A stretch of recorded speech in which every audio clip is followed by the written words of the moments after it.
अ, मैं ये बताऊँगी कि the first day I met Guruji in this lifetime जो मुझे याद है, वो 9th जुलाई को था 2005 को।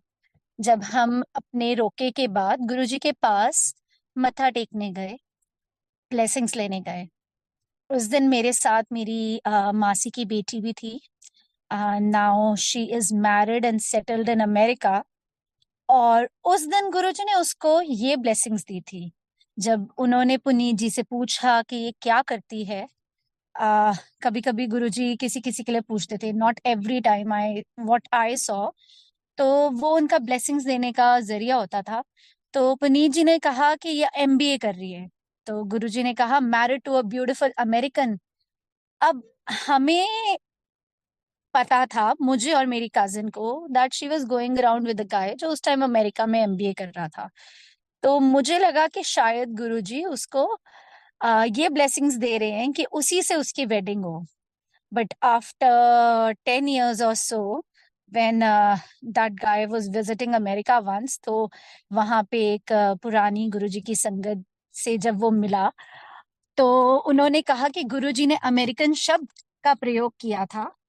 इसका मतलब ये है कि तुम इवेंचुअली यहीं सेटल हो गए। और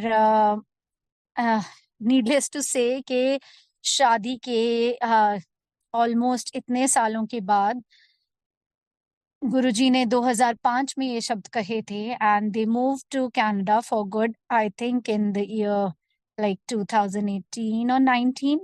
एंड तब हमें उन वर्ड्स की अहमियत पता चली जो हम सोचते थे कि सिर्फ वो एक मैरिज के लिए ब्लेसिंग्स दिए गुरुजी ने। तब हमें पता चला कि गुरुजी ने तो लाइफ टाइम ब्लेसिंग्स दी थी। और eventually they are now well settled in Canada. And Guruji की कृपा से वो वहाँ सेवा भी करते हैं। ये उन्हीं की मेहर है कि उन्होंने पूरे परिवार को जोड़ा। अ, उस परिवार का उस मेरी कज़िन के हस्बैंड का जुड़ना भी एक बहुत बड़ा सत्संग है, जो उनका अपना है बड़ा सत्संग। कैसे उसको बहुत ज़्यादा इंटेस्टाइनल ऑब्स्ट्रक्शन थी, उसके 2 मेजर ऑपरेशंस हुए, उसकी गुरुजी ने इस तरह जान बचाई कि बस वो गुरुजी से ही जुड़ गया, उसको अब और कुछ नहीं अच्छा लगता।